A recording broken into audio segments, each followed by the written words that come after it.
Olá, graça e paz, meus irmãos. Eu sou a jornalista Nívia Cruz, de Brasília, Distrito Federal, e a minha mensagem de hoje é sobre métodos para a educação dos filhos, segundo a Bíblia.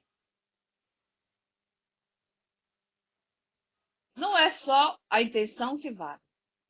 A maneira que atualmente fazemos o que Deus diz é de tanta importância quanto a nossa intenção. Por exemplo, disso, só precisamos examinar a vida de Caim.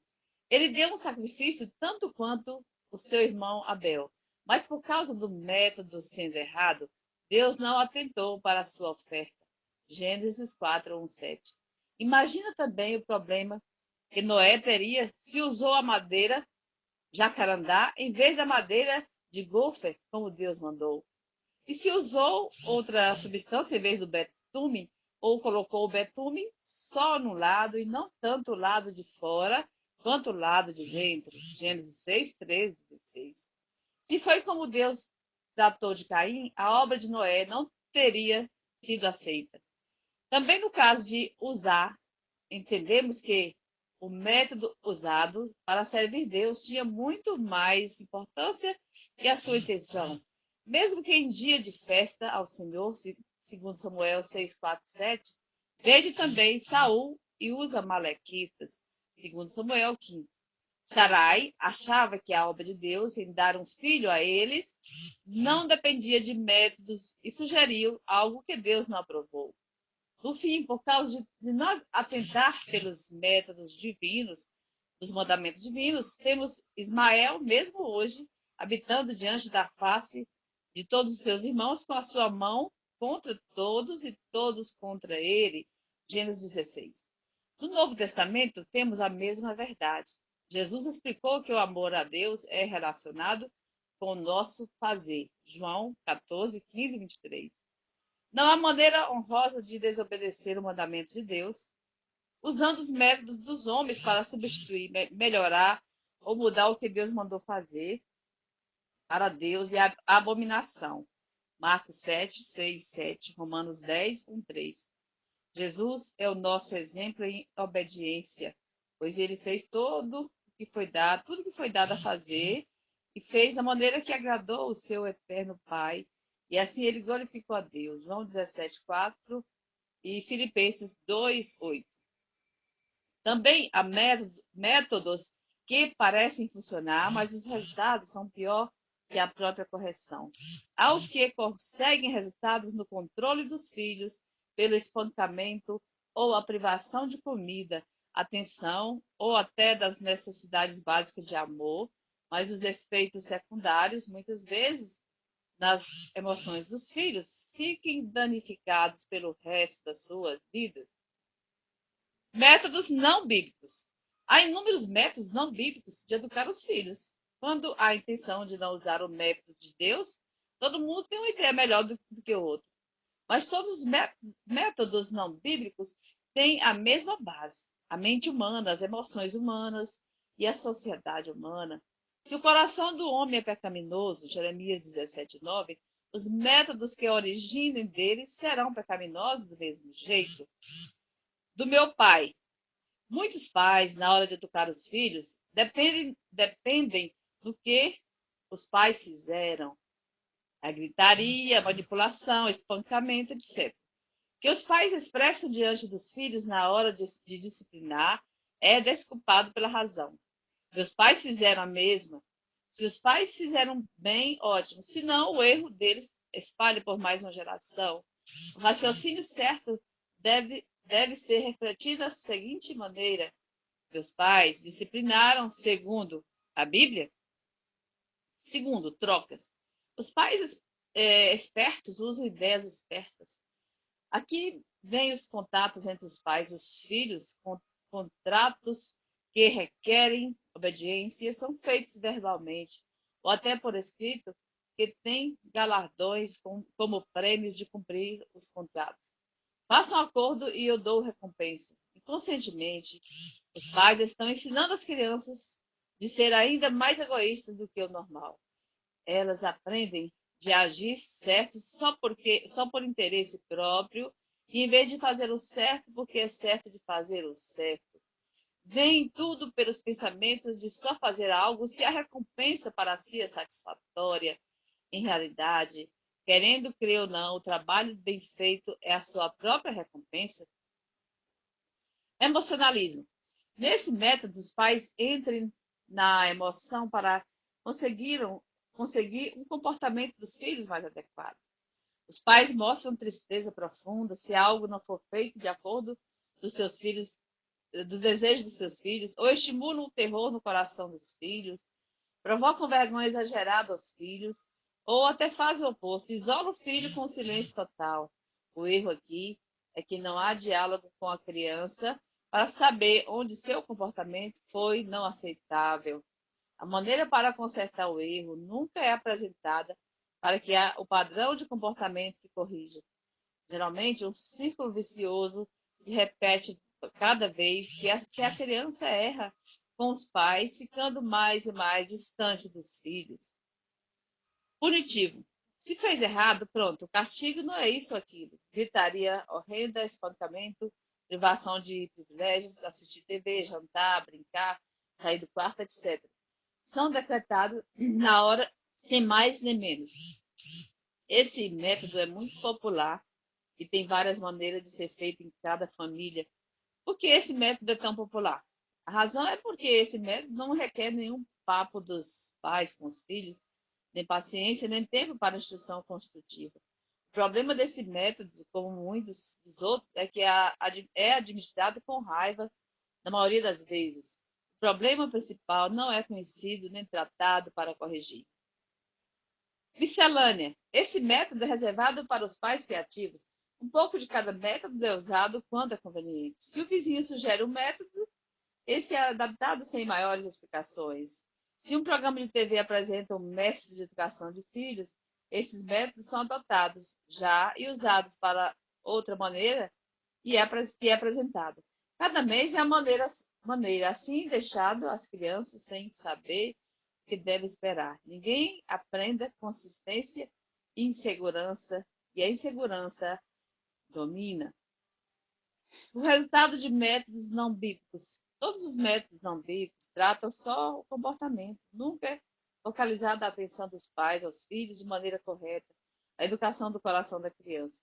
Quando a criança não é corrigida ou educada conforme a Bíblia, ela sofre no caráter de uma maneira ou outra, mesmo que a criança não revele exteriormente os efeitos de ser criada sem princípios bíblicos. Os efeitos existem ou no seu coração ou no lugar na sua consciência. Mas quais são alguns resultados dos métodos não bíblicos? Um dos primeiros resultados é que a criança não aprende qual é o erro, porque errou e como deve consertar o erro feito. Se o coração não for educado biblicamente, o propósito de correção nunca será atingido. Lembre-se que a educação de filhos é educação de almas. A Bíblia foi inspirada pelo Criador e assim é o melhor manual de vida.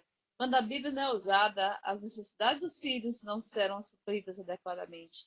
As necessidades maiores do filho são ignoradas se o coração não é o alvo da correção. Crianças que estão treinadas com métodos não bíblicos são criadas a serem ignorantes do porquê do seu próprio comportamento e como controlá-lo. Métodos não bíblicos manipulam o coração da criança a ser mais manhoso, enganoso, sofredor, etc. A correção verdadeira estimulará o coração da criança para a sabedoria, virtudes de responsabilidade e autocontrole. Nada disso é atingido com métodos não bíblicos, pois o coração da criança está sendo estimulado para o egoísmo ou para obedecer só por interesse, na maior parte dos métodos não bíblicos.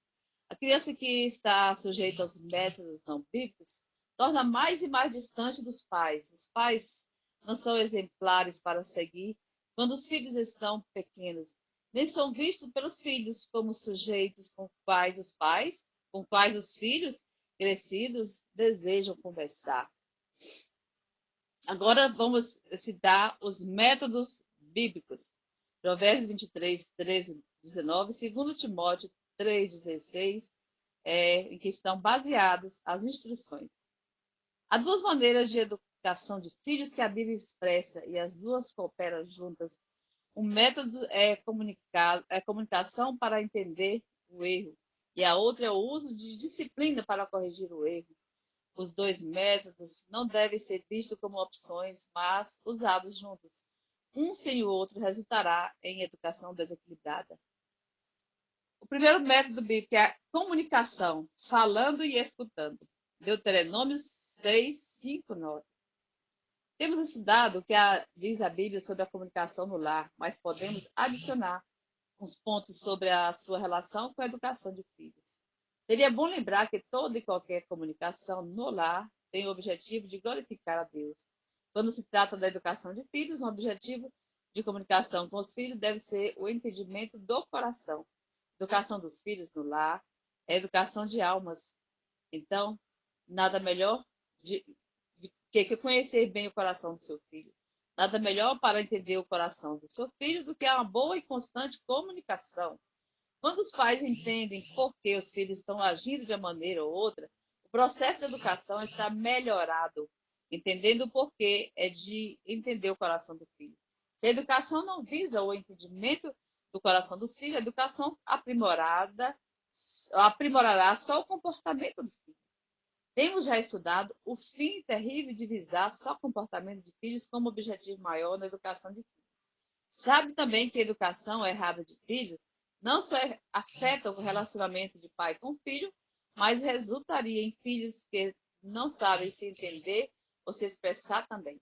A educação deve visar o desenvolvimento de sabedoria do filho, e isso vem para a educação da alma. Comunicação do lar é de suma importância tanto para o relacionamento de marido, esposa, como no relacionamento pais e filhos. Comunicação pode ser definida com a capacidade de expressar em maneiras bíblicas o que se tem no seu coração e entendendo completamente o que um pensa do outro. Comunicação com o filho leva tempo e flexibilidade sábia. Leva tempo, pois troca de pensamentos não é sempre rápido e demora às vezes para realmente entender o que o outro está comunicando. Precisa flexibilidade, pois cada vez que se conversa é uma necessidade que precisa ser comunicada. Agora, o tipo de comunicação que usamos na educação dos filhos é de suma importância. Há vezes que a instrução é necessária, outras vezes é o chamar a atenção do filho ao problema que é necessário. Às vezes o filho precisa ser avisado do mal que está na sua frente, e outra ocasião o filho precisa só uma opinião. Há tempo para reanimar o espírito do filho, e outra hora é tempo para ensinar ou mostrar o fim de uma ação ou outra. Amém? Nós teríamos outros métodos, mas como o texto ficaria um pouco longo, eu vou terminar por aqui. Amanhã a gente volta com a continuidade, né, de mais métodos que são indicados pela Bíblia para se criar um filho, se constituir uma família com filhos saudáveis. Amém? Vamos orar, meus irmãos? Soberano Deus e Pai, obrigada, Jesus, por mais uma mensagem, Jesus, de ensinamento. Obrigada, Senhor, porque nós aprendemos que o método mais correto para educar nossos filhos é através da palavra viva e eficaz, e que nunca envelhece e que sempre está moderna. Embora o mundo se modifique, embora as coisas se atualizem, o Senhor escreveu de forma que a Bíblia é sempre atual. Muito obrigada, Jesus, por esse manual de sobrevivência. Jesus, ajuda-nos, Senhor Jesus, a sabermos como educar nossos filhos, para que possamos ter cidadãos felizes, cidadãos realizados e cidadãos preparados para uma nova geração. Isso que te pedimos em nome do Pai, do Filho e do Espírito Santo de Deus. Amém?